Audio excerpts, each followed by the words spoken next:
الحمد لله نحمده ونستعينه ونؤمن به ونتوكل عليه ونعوذ بالله من شرور انفسنا ومن سيئات اعمالنا من يهد الله فلا مضل له ومن يضلل فلا هادي له ونشهد ان لا اله الا الله وحده لا شريك له ونشهد ان محمدا عبده ورسوله ارسله بالهدى ودين الحق ليظهره على الدين كله ولو كره المشركون. اما بعد. ഏറെ ആദരണീയരായ അതിവിശിഷ്ട പ്രമുഖ വ്യക്തിത്വങ്ങളെ, ആദരണീയരായ സാധാർത്ഥികളെ, മഹാന്മാരായ ഉലമാക്കളെ, സൂഫിവര്യന്മാരെ, അനുഗ്രഹീതമായ സംസ്ഥയുടെ 100ാം വാർഷിക മഹാസമ്മേളനത്തിലേക്ക് ഒഴുകിയെത്തിയ ജനരക്ഷകളായ അഹ്ലുസ് സുന്നത്തി വൽ ജമാഅത്തിന്റെ കർമ്മധീരരായ ഭടന്മാരെ, ജ്യേഷ്ഠാങ്കന്മാരെ, സഹോദരങ്ങളെ, പുറത്തുനിന്ന് കേൾക്കുന്ന എന്റെ പ്രിയപ്പെട്ട ഉമ്മമാരെ, സഹോദരിമാരെ, സുഹൃത്തുക്കളെ, സമസ്ത കേരള ജംഇയ്യത്തുൽ ഉലമ അത്ഭുതകരമായ ഒരു സംഘടനയാണ്. 100 വർഷം ഒരു സംഘടന പിന്നിടുമ്പോൾ സ്വാഭാവികമായും അത് അപജയം നേരിടാറുണ്ട്, ദുർബലമാകാറുണ്ട്.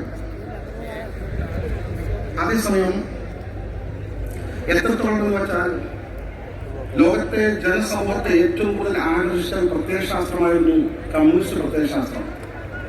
അതുപോലും ഒരു നൂറ്റാണ്ട് തികക്കുന്നതിന് മുമ്പ് ഭേദഗതികൾക്ക് വിധേയമാക്കി പിടിച്ചു നിൽക്കാൻ സാധിക്കുമെന്ന് ശ്രമിച്ചു നോക്കി വിഫലമായിരുന്നു ഫലം. എന്നാൽ സമസ്ത കേരള ജംഇയ്യത്തുൽ ഉലമ ഓരോ വർഷം കഴിയുമ്പോഴും കൂടുതൽ കൂടുതൽ ശക്തി ആർജിച്ച്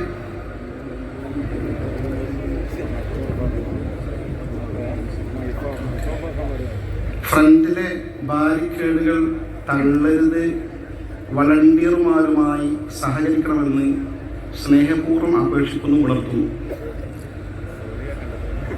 ബഹുമാനപ്പെട്ട സമസ്ത കേരള ജംഇയ്യത്തുൽ ഉലമ ഒരു അത്ഭുതകരമായ സംഘടനയാണ്.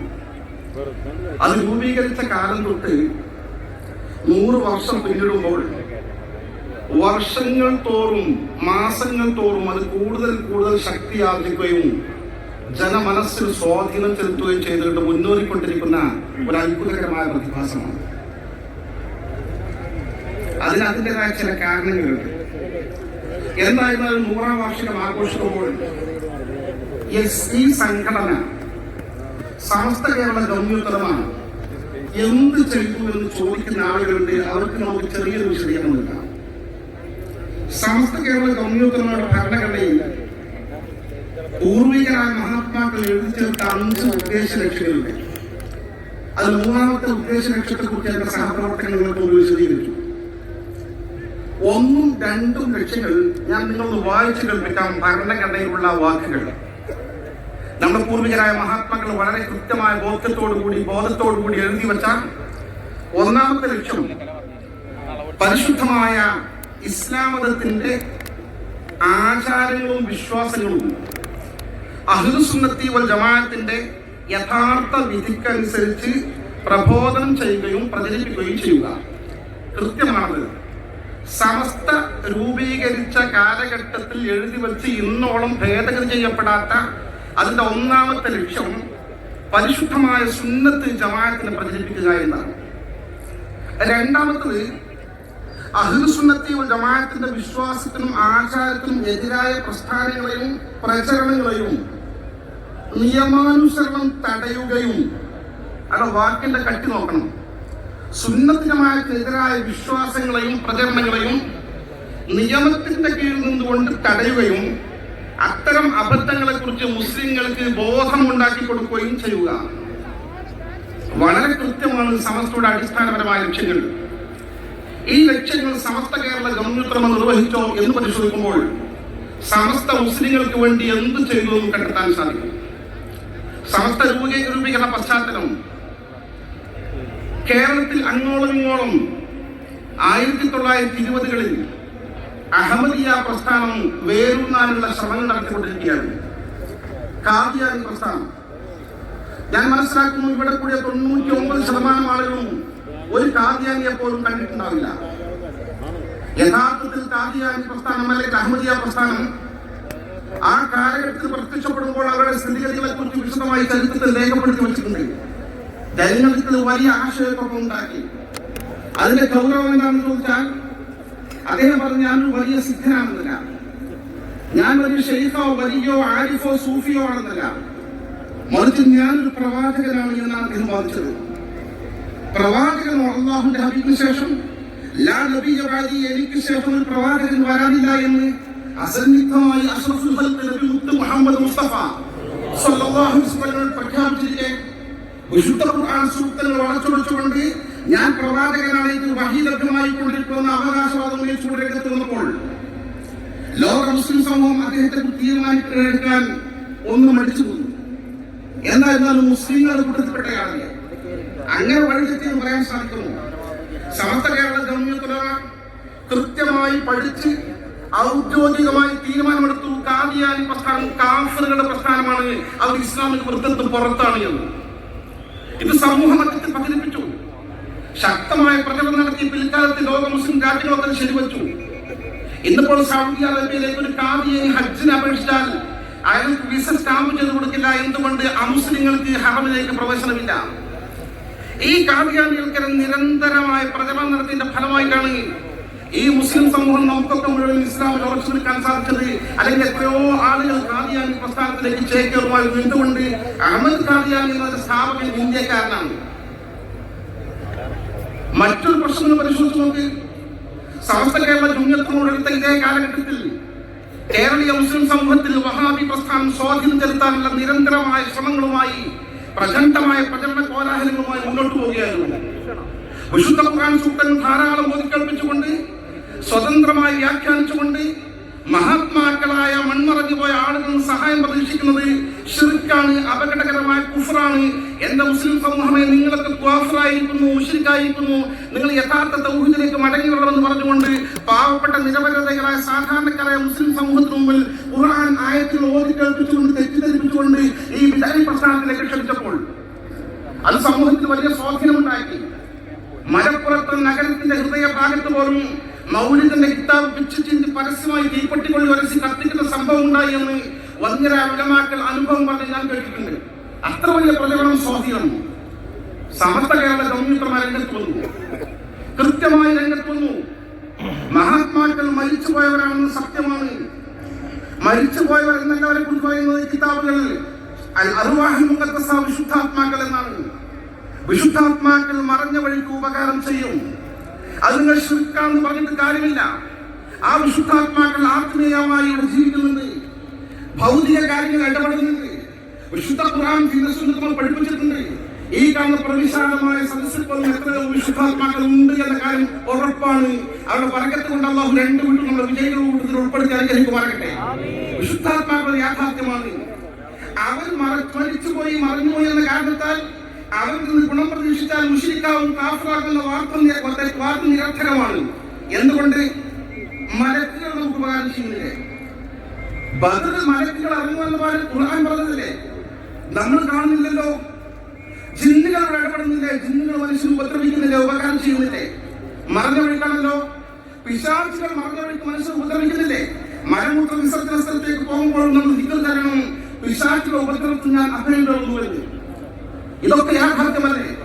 ഇത്തരം യാഥാർത്ഥ്യങ്ങൾ നിലനിൽക്കെ കേവലം മനുഷ്യന്റെ കേവല ബുദ്ധി കൊണ്ട് യുക്തി കൊണ്ട് മാത്രം വിശുദ്ധ ഖുർആൻ പഠിപ്പിച്ച ഹദീസുകൾ പഠിപ്പിച്ച യാഥാർത്ഥ്യങ്ങൾ വളച്ചൊടിച്ച് നിഷേധിക്കുന്ന ഈ വിഭാഗത്തിന് ഈ ന്യായം ശരിയല്ല എന്ന് കൃത്യമായി സമർത്ഥിച്ചുകൊണ്ട് മുസ്ലിം കേരളത്തിലുടനീളം വലിയ പ്രചണ്ഡമായ പ്രചരണങ്ങൾ, സംസ്ഥ സമ്മേളനങ്ങളുമായും വിശദീകരണങ്ങളുമായും ലേഖനങ്ങളുമായും ആനുകാലികളൊക്കെ ലേഖനങ്ങളുമായും സംവാദങ്ങളുമായി പോരാട്ടം നടത്തിയതിന്റെ ഫലമായി ഒരു നൂറ്റാണ്ട് പോലും തികയുന്നതിന് മുമ്പ് മുജാഹിദ് പ്രസ്ഥാനം ചിഹ്ന ഭിന്നമായി കഴിഞ്ഞിരിക്കുകയാണ്. ഇതൊരു ഗൗരവമുള്ള വിഷയമല്ലേ? മുജാഹിദ് പ്രസ്ഥാനത്തിന് ആ വഴിക്ക് വിട്ടിരുന്നെങ്കിൽ കൃത്യമായി അവരുന്നയിക്കുന്ന വാദഗതികൾക്ക് വിശദമായ തെളിവുകൾ സഹിതം മുസ്ലിം സമൂഹത്തെ ബോധ്യപ്പെടുത്തി കൊടുത്തില്ലായിരുന്നെങ്കിൽ നമ്മുടെ അവസ്ഥ ഉണ്ടാകുമായിരുന്നു. വളരെ കൃത്യമായി 100 കൂട്ടം ചോദ്യങ്ങൾ ചോദിച്ചിട്ടുള്ള മഹാന്മാരായ പണ്ഡിതന്മാർ. ഈജിപ്തിലെ കൈറോവിൽ നഫീസത്തുൽ നുസ്രിയ റളിയല്ലാഹു അൻഹ എന്ന മഹദിയുണ്ട്. അന്ത്യവിശ്രമം കൊള്ളുന്നു. ഹിജ്റ 2-ാം നൂറ്റാണ്ടിൽ ജീവിച്ച വലിയ മഹദിയാണ്. ഈ കറാമത്തിന്റെ ഉടമയാണ്. അല്ലാഹുവിന്റെ ഹബീബിന്റെ നേരെ പേരക്കുട്ടിയാണ്, പൗത്രിയാണ്. അവര് മരണപ്പെട്ടപ്പോൾ അവരുടെ ഭർത്താവ് ഇസ്ഹാഖ് റളിയല്ലാഹു അൻഹു അവരുടെ ജനാസ സ്വന്തം നാട്ടിലേക്ക് മദീന മുനവ്വറയിൽ കൊണ്ടുപോകാൻ തീരുമാനിച്ചു. മദീന മുനവ്വറയിൽ കൊണ്ടുപോകാൻ അവർ സ്വന്തം ഉപ്പയും ഉപ്പാന്റെ ഉപ്പയും പിന്നെ ഹബീബായ പിതാമഹനായ റസൂലുള്ളാഹി സ്വല്ലല്ലാഹു അലൈഹി വസല്ലം ഒക്കെ മദീനയിലാണ്. അങ്ങോട്ട് കബറടക്കാൻ കൊണ്ടുപോകണമെന്ന് തീരുമാനിച്ചപ്പോൾ മദീനക്കാർ കെയ്റോക്കാർ കരഞ്ഞു പറഞ്ഞു, ഈജിപ്തുകാർ ഞങ്ങളെ മഹദിയെ കൊണ്ടുപോകരുതേ, ഞങ്ങൾ പ്രതിസന്ധി ഉണ്ടാവുമ്പോൾ മഹദിയെ സമീപിച്ചാൽ മഹദി ജാപത്തിൽ കിട്ടാറുണ്ട്, മഹദി മരിച്ച ശേഷം ഞങ്ങൾക്ക് ആ പുണ്യം കിട്ടണം, ബറക്കത്ത് കിട്ടണം, കൊണ്ടുപോകുന്നതിന് കേൻ അപേക്ഷിച്ചെങ്കിലും തന്റെ ഭർത്താവ് സമ്മതിക്കാത്ത പശ്ചാത്തലത്തിൽ പിറ്റേന്ന് രാവിലെ കബറടക്കത്തിൽ ഒരുക്കം നടന്നുകൊണ്ടിരിക്കുകയാണ്. ആളുകൾ മുഴുവൻ കരഞ്ഞ് അപേക്ഷിച്ചുകൊണ്ടിരിക്കുകയാണ്. രാവിലെ അപ്പോൾ ഇസ്ഹാഖ് തന്റെ ഭർത്താവിന്റെ മനസ്സ് മാറി. ഭർത്താവ് പറഞ്ഞു, നഫീസത്തുൽ മിസ്രിയായിട്ട് ഇവിടെ കബറടക്കാൻ ഞാൻ സമ്മതം തന്നിരിക്കുന്നു. എന്തേന്ന് അദ്ദേഹം വിശദീകരിച്ചു. ഇന്നലത്തെ രാത്രി എന്റെ ഹബീബായ എന്റെ പിതാമഹനായ സയ്യിദുനാ ഹബീബുനാ റസൂലുള്ളാഹി സ്വല്ലല്ലാഹു അലൈഹി വസല്ലം ഞാൻ സ്വപ്നത്തിൽ കണ്ടു. എന്റെ ഹബീബ് എന്നോട് പറഞ്ഞു, എന്റെ പിതാമഹൻ പറഞ്ഞു, ഇസ്ഹാഖ് ലാ തുആരിദ് അഹ്ല മിസ്ര, ഇസ്ഹാഖെ ഈജിപ്തുകാരുടെ തർക്കത്തിൽ പോകണ്ട, അവരവിടെ കബറടക്കപ്പെട്ട് അവരെ ബറക്കത്ത് കൊണ്ട് കൈറോ നിവാസികൾക്ക് എന്നും ബറക്കത്ത് കിട്ടട്ടെ എന്ന് നിർദ്ദേശം തന്നിട്ടുണ്ട് എന്ന്. നോക്കുക, ഇത് 2-ാം നൂറ്റാണ്ടിലെ സംഭവമാണ്. ഇത് 1, 2, 3 നൂറ്റാണ്ടിലെ സംഭവങ്ങൾ. അവരാണ് ലോകത്തെ ഏറ്റവും നല്ലവർ, സച്ചരിതരായ മുൻഗാമികൾ, ഒരു തർക്കമില്ലാത്ത സ്വർഗവാസികൾ. ആരെന്ത് പറഞ്ഞാലും ശരി, നിരുപാധികം 1-ാം നൂറ്റാണ്ടിലുള്ളവരാണ് ഏറ്റവും നല്ലവർ. പിന്നെ 2-ാം നൂറ്റാണ്ട്, പിന്നെ 3-ാം നൂറ്റാണ്ട് എന്ന അഷ്റഫുൽ ഖൽഖ് നബി മുഹമ്മദ് മുസ്തഫ സ്വല്ലല്ലാഹു അലൈഹി വസല്ലം വിശദീകരിച്ച ആ 3 നൂറ്റാണ്ടിന്റെ മധ്യത്തിൽ ജീവിച്ച വ്യക്തിത്വം മഹദിയാണ് നഫീസത്തുൽ മിസ്രിയ റളിയല്ലാഹു അൻഹ. അവരെ മഖാമറുണ്ട് എന്നുകൊണ്ട് ബറക്കത്ത് അവർക്ക് തുടരട്ടെ എന്ന് റസൂൽ പറഞ്ഞതുപോലെ ഇന്നും ആ ബറക്കത്തിൽ തുടരുന്ന ദൃശ്യമോടെ നമുക്ക് നേർക്കുവരെ അനുഭവിക്കാൻ സാധിക്കും. ഞാൻ വിശദീകരിക്കാൻ സമയം കളയുന്നില്ല. പിൽക്കാലത്ത് 1946 ജമാഅത്തെ ഇസ്ലാം വന്നു. ജമാഅത്തെ ഇസ്ലാമിനെ പരിചയപ്പെടുത്തേണ്ട ആവശ്യമില്ല. അവരുടെ മുൻകാല വാദങ്ങൾ ഒന്നൊന്നായി കൈവിട്ടാൻ നിർബന്ധിതമായി. സമസ്തയുടെ ആദർശപരമായ പോരാട്ടത്തിന് മുന്നിൽ, സമസ്തയുടെ ആദർശപരമായ ചോദ്യത്തിന് മുന്നിൽ മറുപടി പറയാതെ തെരഞ്ഞെടുപ്പിൽ മത്സരിക്കൽ ശുരുക്കാണെന്നത് മുതൽ ഈ രാജ്യത്തെ ഗവൺമെന്റ് ഉദ്യോഗസ്ഥർക്ക് പോലും ശുരുക്കാണെന്ന് പഠിപ്പിച്ച ജമാഅത്തെ ഇസ്ലാമിക്ക് അത് മടങ്ങാനും കേവലം രാഷ്ട്രീയ പാർട്ടിയായി മാറാനും മതപരമായ വിശദീകരണങ്ങൾ പിൻവാങ്ങാനും തയ്യാറായത് സമസ്തയുടെ ശക്തമായ ചെറുത്തുനിൽപ്പ് കൊണ്ടാണ്. ഈ കാലത്ത് യാതൊരു സന്ദേഹവുമില്ലല്ലോ. ഇടക്കാലത്ത് എന്തൊക്കെ തൊലീകത്ത് തെറ്റായ സിദ്ധന്മാർ, ചോറ്റൂർ തൊലീകത്ത് വന്നു, കൊരൂർ തൊലീകത്ത് വന്നു, നൂരിഷ തൊലീകത്ത് വന്നു, ഷംസിയ തൊലീകത്ത് വന്നു, ആലുവ തൊലീകത്ത് വന്നു, വേങ്ങാട് ഷെയ്ഖ് വന്നു. ഒരുപാട് യാഗസിദ്ധന്മാരും തെറ്റായ തൊലീകത്തിൽ വന്നു. തെറ്റായ തൊലീകത്തിൽ വരുമ്പോ, തെറ്റായ സിദ്ധന്മാർ വരുമ്പോ ആളുകൾ ആകർഷിക്കപ്പെടും. 10 വരലുകളും മോതിരങ്ങൾ, പച്ച വല്ലി, നീണ്ട താടി, വലിയ തസ്ബീഹിന്റെ മാല, ഈ ജപവുമായി നടക്കുന്ന ഇത്തരം ആളുകൾ സത്യമാണോ അസത്യമാണോ തിരിച്ചറിയണമെങ്കിൽ സൂക്ഷ്മതയോടുള്ള കാര്യങ്ങൾ കൈകാര്യം ആലിമ്യങ്ങൾക്ക് സാധിക്കൂ. ആലിമ്യങ്ങൾ ആ കാര്യം കൃത്യമായി ഭംഗിയായി നിർവഹിച്ചതിനെ തുടർന്ന് ഒരു ചോറ്റൂർ തൊലീകത്തുകാർ ആരും നമുക്കറിയില്ല, ഒരു തൊലീകത്തുകാർ എവിടെ നമുക്കറിയില്ല, ഷംസിയ തൊലീകത്ത് എവിടെ നമുക്കറിയില്ല, നൂർഷാ തൊലീകത്തിന് ശകലങ്ങൾ ബാക്കി നിൽക്കുന്നു, ആലുവ തൊലീകത്ത് ഭിന്നമായി കൊണ്ടിരിക്കുന്നു. ഇതൊക്കെ യാഥാർത്ഥ്യമല്ലേ? എന്നിട്ട് ചോദിക്കോ, സമസ്ത എന്താണ് ഇവിടെ ചെയ്തത് എന്ന്? അല്ലാഹുവിന്റെ പരിശുദ്ധമായ ദീൻ, അതിന് യഥാർത്ഥ മാർഗമായ അഹ്ലുസ് സുന്നത്തി വൽ ജമാഅത്ത്, അത് മുസ്ലിം ജനസമൂഹത്തെ ഉറപ്പിച്ചു നിർത്താൻ വേണ്ടി കഠിന യത്നം നടത്തി സമസ്ത ചെയ്തു. അത് സമസ്ത ചെയ്യുന്നത് തന്നെയാണ് സമസ്തയുടെ ലക്ഷ്യവും. അതാണ് ഞാൻ നിങ്ങൾ പറഞ്ഞു കേൾപ്പിച്ചു. സമസ്ത ലക്ഷ്യത്തിൽ വിജയകരമായി മുന്നോട്ട് പോയിട്ടുണ്ട്. ഒരു സന്ദേഹവുമില്ല, ഒരു സംശയവുമില്ല.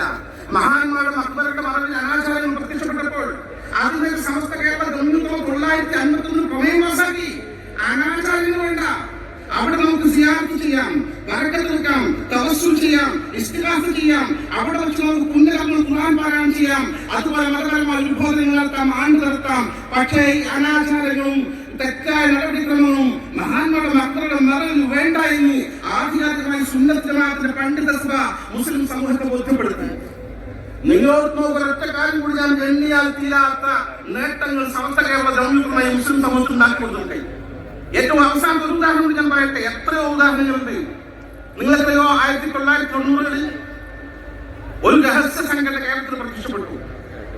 പിന്നീട് അവർ NDF എന്ന പേര് സ്വീകരിച്ചുകൊണ്ട് പുറത്തു വന്നു. തീവ്രത ചെറിയ ചില ചിന്തകളുമായി സമസ്ത കേരള ജമാഅത്തിന്റെ അജയ്യനായ ജനറൽ സെക്രട്ടറി ഷംസുൽ ഉസ്താദ് ജീവിച്ചിരിക്കുന്ന കാലഘട്ടമായിരുന്നു. മഹാനായ പാണക്കാട് സയ്യിദ് ഹൈദർ ശിഹാബ് തങ്ങൾ ജീവിച്ചിരിക്കുന്ന കാലഘട്ടമായിരുന്നു. ഉസ്താദ് KT മാനുസ്ലിയാറും ഹൈദോസ് മുസ്ലിം ജീവിച്ചിരുന്ന കാലഘട്ടമായിരുന്നു. അള്ളാഹുടൊക്കെ ദർജ ഉയർത്തി കൊടുക്കുമാറാകട്ടെ. നാളെ ജന്നാത്തുൽ നഈമിൽ അവരോടൊപ്പം ഒരുമിച്ച് കൂടെ നമുക്കെയും അള്ളാഹു തൗഫീഖ് നൽകി അനുഗ്രഹിക്കുമാറാകട്ടെ. ഈ ഒരു ഘട്ടത്തിൽ സമസ്തയുടെ അജയ്യനായ നായകൻ ശംസുൽ EK ഉസ്താദ് അവർ പ്രഖ്യാപിച്ചു, പ്രബോധകർ സ്ഥലകാല സാഹചര്യം മനസ്സിലാക്കണം. അതൊരു വാക്കായിരുന്നു. അദ്ദേഹം വിശദമായി പ്രസംഗിച്ചു. നമ്മൾ ജീവിക്കുന്നത് എവിടെയാണ്? മുസ്ലിം രാജ്യത്താണോ? അല്ല. മുസ്ലിം ന്യൂനപക്ഷമായ രാജ്യത്ത് എങ്ങനെ ജീവിക്കണമെന്ന് കൃത്യമായി ഖുർആനും ഹദീസും കർമ്മശാസ്ത്ര ഗ്രന്ഥങ്ങളും പഠിപ്പിച്ചു നിൽക്കുന്നത്. ഈ രീതി തെറ്റാണെന്ന് കൃത്യമായി മുസ്ലിം സമൂഹത്തിന് അടിയായിട്ട് പറഞ്ഞപ്പോൾ SKSSF സംസ്ഥാന കമ്മിറ്റി ഏറ്റെടുത്തു. അഭിമാനകരമായ മുന്നോട്ടുള്ള പ്രയാണം ജിഹാദ് തെറ്റും ശരിയും എന്ന ക്യാമ്പയിൻ നടത്തിക്കൊണ്ട് നാട് നീളെ ഈ തെറ്റായ ജിഹാദിന്റെ വ്യാഖ്യാനത്തെ ശരിപ്പെടുത്തിക്കൊണ്ട് മുസ്ലിം സമൂഹത്തെ ബോധ്യപ്പെടുത്തിക്കൊണ്ട് ഒരു ഭാഗത്ത് മുന്നോട്ട് പോകുമ്പോൾ ആ ഘട്ടത്തിൽ മുസ്ലിം യൂത്ത് ലീഗും അവിടെ ഈ വിഷയത്തിന് സപ്പോർട്ട് ചെയ്തുകൊണ്ട് രംഗത്തുണ്ടായിരുന്നു എന്നത് അഭിമാനകരമാണ്. എന്തായാലും ആദർശപരമായി ആശയപരമായി ഖുർആനും ഹദീസും വെച്ചുകൊണ്ട് ഈ കാലം മുസ്ലിം ജനസമൂഹത്തെ ബോധ്യപ്പെടുത്തി കൊടുത്തപ്പോൾ ഫലമുണ്ടായി. ഇന്ന് അത്രയും തീവ്രവാദ ചിന്തകൾ കേരളീയ മുസ്ലിം സമൂഹത്തിൽ വേരറ്റുപോയി എന്ന കാര്യം ഞാൻ നിങ്ങൾ സാക്ഷികളല്ലേ സഹോദരന്മാരെ? എന്ന് ചോദിക്കുകയോ മുസ്ലിങ്ങൾക്ക് സമസ്ത എന്താണ് ഇവിടെ ചെയ്തതെന്ന്? ഇത് ഗൗരവമുള്ള വിഷയമല്ലേ? നിങ്ങൾ ആലോചിച്ചു നോക്കൂ. ഇത്തരം ഗുരുതരമായ ഓരോ വിഷയങ്ങൾ പരിശോധിച്ച് നോക്കിയാലും കൃത്യമായി നമുക്ക് ഇതിനൊക്കെ വിശദീകരണങ്ങളും മറുപടികളും കണ്ടെത്താൻ സാധിക്കും. സമസ്ത ഒരുപാട് ചെയ്തിട്ടുണ്ട്. വിദ്യാഭ്യാസ പ്രവർത്തനം ഒന്നാണ് എന്റെ സുഹൃത്ത് പറഞ്ഞത്. ഇതുപോലെ കേരളീയ മുസ്ലിം സമൂഹത്തിനെ നേർവഴിക്ക് നയിക്കാൻ, മുസ്ലിം സമൂഹത്തിന് കല്ലും നെല്ലും വേർതിരിച്ച് പരിശുദ്ധമായ ഇസ്ലാമിന്റെ ഒറിജിനാലിറ്റി ബോധ്യപ്പെടുത്തി കൊടുക്കാൻ, കറപുരളാത്ത പരിശുദ്ധമായ ഇസ്ലാം അഹ്ലുസ് സുന്നത്തി വൽ ജമാഅത്തിന്റെ മാർഗരേഖ ഏതാണെന്ന് പഠിപ്പിച്ചു കൊടുക്കാൻ, വരക്കൽ സയ്യിദ് അബ്ദുറഹ്മാൻ മുല്ലക്കോട്ടൻ വരച്ച് കാണിച്ചിരുന്ന മാർഗത്തിലൂടെ ഈ മുസ്ലിം സമൂഹത്തെ മുന്നോട്ട് നയിക്കാൻ സമസ്ത കേരള ജംഇയ്യത്ത് സാധിച്ചിട്ടുണ്ടെന്നത് ഒരു യാഥാർത്ഥ്യമാണ്, അനിഷേധ്യമായ പരമാർത്ഥമാണ്. ആർക്കും നിഷേധിക്കാൻ സാധ്യമല്ല. ഇതാണ് സമസ്ത ചെയ്തത്. ഏറ്റവും അവസാനം ഇപ്പൊ നടക്കുന്ന ചെറിയ ചെറിയ വിവാദങ്ങൾ വഫിയ പ്രസ്ഥാനവുമായി ബന്ധപ്പെട്ടതാണ്. ഞാൻ അതിലേക്ക് കടന്നു പോകുന്നില്ല. അവിടെയും സമസ്ത സൂക്ഷ്മമായ നിലപാടാണ് ഇവിടെ ഉപയോഗപ്പെടുത്തിയത്. ചെറിയ വ്യതിയാനങ്ങൾ നമ്മുടെ ചില സ്ഥാപനങ്ങൾക്ക് വരുന്നുവെന്ന് കണ്ടപ്പോൾ ബഹുമാനപ്പെട്ട സമസ്ത ഇടപെട്ടു തിരുത്താൻ ശ്രമിച്ചു. അതല്ലാതെ സമസ്ത കേരള ജംഇയ്യത്തുൽ ഉലമ അതിന്റെ നയത്തിൽ നിന്ന്, അതിന്റെ നിലപാടിൽ നിന്ന്, അതിന്റെ ലക്ഷ്യത്തിൽ നിന്ന് ഒരിക്കൽ പോലും വ്യതിചലിച്ചതെന്ന് മാത്രമല്ല 100 കൊല്ലം കഴിഞ്ഞിട്ടും ഭരണഘടന പോലും ഭേദഗതി ചെയ്യാതെ അതേ ലക്ഷ്യത്തിലേക്ക് മുന്നേറി പോയിക്കൊണ്ടിരിക്കുകയാണ്. ഒരു സംശയവുമില്ല.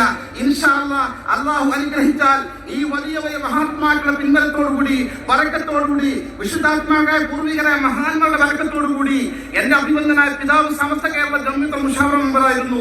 അഭിവന്ദനായ എന്റെ ഭാര്യ പിതാവ് KT മാനുസ്ലിയാർ സമസ്ത കേരള ജംഇയ്യത്ത് ഉത്തരവാദപ്പെട്ട നേതാവായിരുന്നു. അവരെപ്പോലുള്ള പൂർവികരായ മഹാത്മാക്കളുടെ ബറക്കത്ത് കൊണ്ട് സമസ്തയുടെ പ്രഖ്യാപിത ലക്ഷ്യത്തിൽ നിന്ന് ഒരു കാരണവശാലും വ്യതിചലിക്കാതെ ആരെങ്കിലും വ്യതിചലിപ്പിക്കാൻ ശ്രമിച്ചാൽ അത്തരം ശ്രമങ്ങളെ എതിർത്ത് പരാജയപ്പെടുത്തിക്കൊണ്ട് സമസ്ത ലക്ഷ്യത്തിലേക്ക് മുന്നോട്ട് എന്ന് മാത്രം ശ്രദ്ധയിൽപ്പെടുത്തിക്കൊണ്ട് ഞാൻ എന്റെ വാക്കിൽ വിരാമം കുറിക്കുന്നു. എന്റെ പ്രിയപ്പെട്ടവരെ ഒരുപാട് ആളുകൾ മരണപ്പെട്ടവർക്ക് ദുആ ചെയ്യാൻ പറഞ്ഞിട്ടുണ്ട്. ഞാൻ അവരുടെ പേര് പറയുന്നില്ല. ഒരുപാട് ആളുകൾ ഹോസ്പിറ്റൽ കേസുകൾ ശിഫയാകാൻ ദുആ ചെയ്യാൻ പറഞ്ഞിട്ടുണ്ട്. അവർക്കൊക്കെ ഉദ്ദേശങ്ങൾ സഫലമാകാൻ വേണ്ടി ഗൾഫിൽ നിന്ന് ചരിത്രം ശ്രമിച്ചിട്ട് ലീവ് കിട്ടി കൊണ്ട് വരാൻ പറ്റാത്ത സുഹൃത്തുക്കളുണ്ട്. അവരുടെയൊക്കെ ഉദ്ദേശങ്ങൾ അല്ലാഹു സഫലമാക്കി കൊടുക്കുമാറാകട്ടെ. മരണപ്പെട്ടവർക്ക് മഗ്ഫിറത്ത് നൽകിയാലും ലഭിക്കട്ടെ. പ്രത്യേകിച്ച് മരണപ്പെട്ട എല്ലാ ആളുകൾക്കും അല്ലാഹു മഗ്ഫിറത്ത് നൽകി ദറജ ഉയർത്തി കൊടുക്കുമാറാകട്ടെ. രോഗങ്ങളൊക്കെ അല്ലാഹു ശിഫയാക്കി തരുമാറാകട്ടെ. ആമീൻ പ്രാർത്ഥിച്ചുകൊണ്ട് ദുആ ചെയ്യുന്ന അപേക്ഷയോടുകൂടി സ്വല്ലല്ലാഹു അലൈഹി മുഹമ്മദ് വ ആലിഹി വസഹ്ബിഹി അജ്മഈൻ വൽഹംദുലില്ലാഹി റബ്ബിൽ ആലമീൻ. അസ്സലാമു അലൈക്കും.